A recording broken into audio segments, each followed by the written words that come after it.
નમસ્કાર મિત્રો, હું છું અતુલ તિવારી અને આપ જોઈ રહ્યા છો ગુજરાત તક. અમારી વિશેષ રજૂઆત આજની વાતમાં આજે વાત કરીશું અમદાવાદમાં 1 વર્ષ પહેલા થયેલા પ્લેન ક્રેશ વિશે.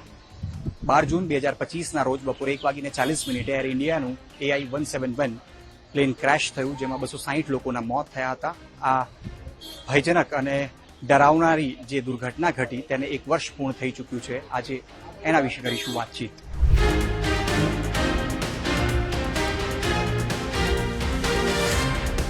તો મિત્રો, આજથી 1 વર્ષ પહેલાં અમદાવાદના મેઘાણીનગરમાં સ્થિત બીજે મેડિકલ કોલેજની જે હોસ્ટેલ હતી, જે મેસ એરિયા હતો કે જ્યાં બીજે મેડિકલ કોલેજમાં અભ્યાસ કરનાર જે વિદ્યાર્થીઓ હતા તે રહેતા હતા, એ જ જગ્યા ઉપર પ્લેન ક્રેશ થયું. એર ઇન્ડિયાનું જ્યારે પ્લેન ક્રેશ થયું ત્યારે સમય થઈ રહ્યો હતો 1:40. મારી પાછળના દ્રશ્યો હું આપને બતાવીશ. આપ તસવીરો જોઈને સમજી શકો છો કે 1 વર્ષ બાદ પણ જે દ્રશ્યો સામે આવી રહ્યા છે તે એ વાત નું સબૂત છે કે 1 વર્ષ પહેલાં જે ઘટના ઘટી તે કેટલી ભયાવહ રહી હશે.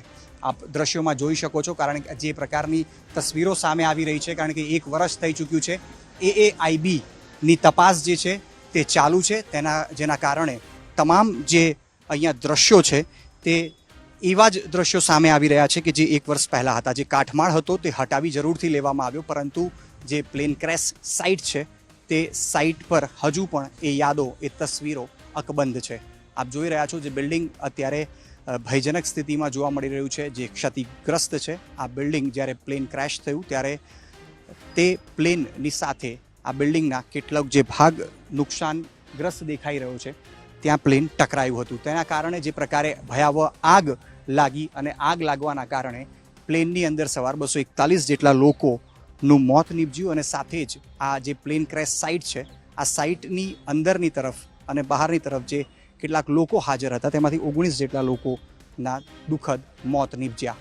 આપ જે દ્રશ્યો જોઈ રહ્યા છો, ખાસ કરીને અંદરની તરફ જવાની પરવાનગી સામાન્ય સંજોગોમાં કોઈને આપવામાં આવતી નથી, પરંતુ આજે જ્યારે 1 વર્ષ વીતી ચૂક્યું છે આ ભયાવહ પ્લેન ક્રેશને, ત્યારે જે પરિજનો છે, જે મૃતક પરિવારના જે સ્વજનો છે, તેઓ પોતે આ પ્લેન ક્રેશ સાઇટ ઉપર પહોંચી રહ્યા છે અને જે મૃતકો છે તેમને શ્રદ્ધાંજલિ આપી રહ્યા છે. આપ અત્યારે જે દ્રશ્યો અને સામાન્ય ભીડ જોઈ રહ્યા છો, આમાં મીડિયા સિવાય ઘણા બધા એ પરિજનો છે કે જેમણે પોતાના સ્વજન કે જેઓ અમદાવાદથી લંડન જવા માટે રવાના થઈ રહ્યા હતા, તેમની મોત નીપજી હતી. 260 જેટલા લોકોના મોત આ અકસ્માતની અંદર, આ જે દુર્ઘટના ઘટી તેમાં થયા હતા. આપ દ્રશ્યો પણ જોઈ રહ્યા છો. જે લોકો મૃતકો છે તેમને શ્રદ્ધાંજલિ આપવા માટે સુંદરકાંડ, હનુમાન ચાલીસા, શાંતિપાઠનું આયોજન પણ કરવામાં આવ્યું છે. જે તસવીર અત્યારે આપ જોઈ રહ્યા છો તે સ્થાનિકની તસવીર છે.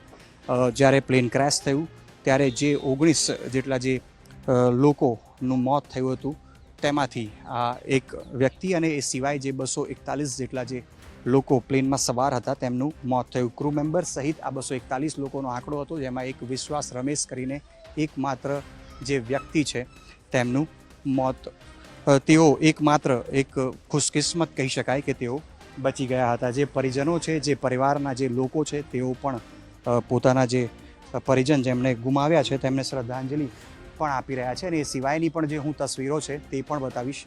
મારી ડાબી સાઈડના દ્રશ્યો હું જયમીનને કહીશ આપને બતાવશે, કારણ કે પ્લેન ક્રેશ જ્યાં થયું અને જ્યારે પ્લેન જે બિલ્ડિંગને ટકરાયું હતું તે ક્ષતિગ્રસ્ત પણ થયું હતું. આ જે તમામ જે બિલ્ડિંગ્સ છે, અલગ અલગ એ બિલ્ડિંગ્સની અંદર કેટલાક ડૉક્ટર્સ રહેતા હતા અને બિલકુલ તેની પાછળની તરફ મેસ એરિયા આવેલો હતો, જ્યાં કેટલાક જે MBBSના વિદ્યાર્થીઓ છે તેઓ બપોરે ભોજન કરવા માટે પહોંચ્યા હતા. અત્યારે આપ તસવીરો જોઈ રહ્યા છો. જે મૃતકો છે તેમને શ્રદ્ધાંજલિ આપવા માટે તેમના પરિજનો અત્યારે પહોંચ્યા છે.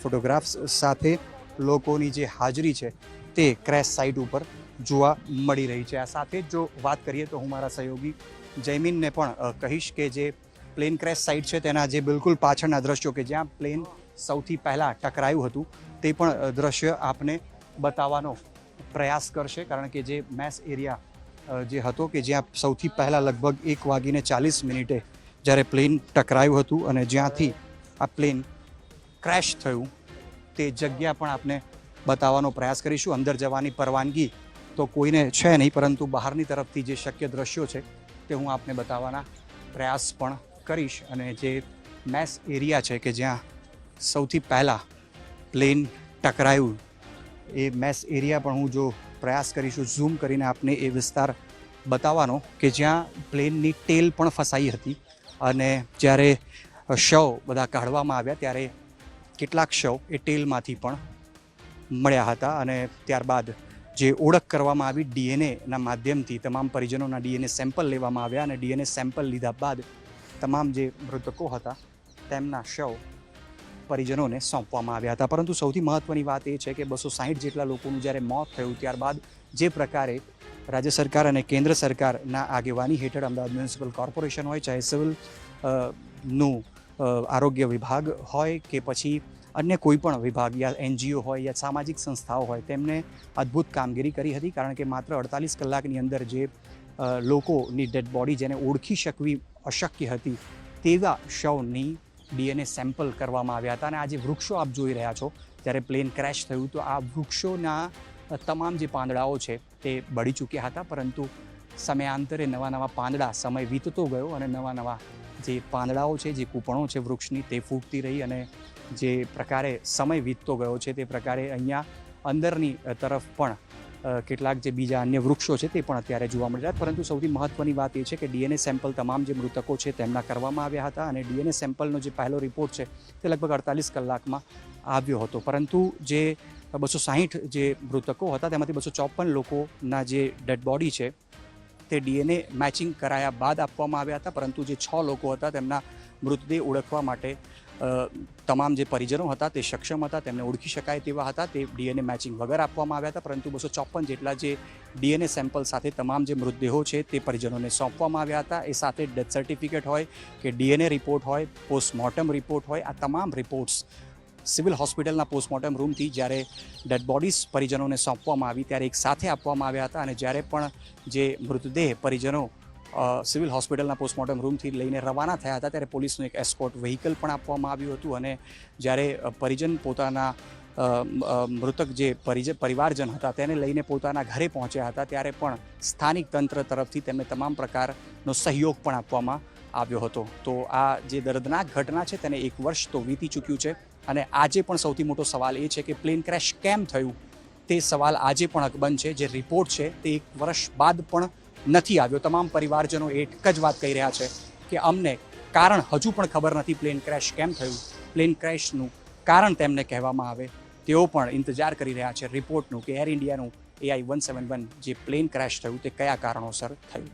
તો આ જ પ્રકારની અન્ય ખબરો માટે જોતા રહો ગુજરાત તક.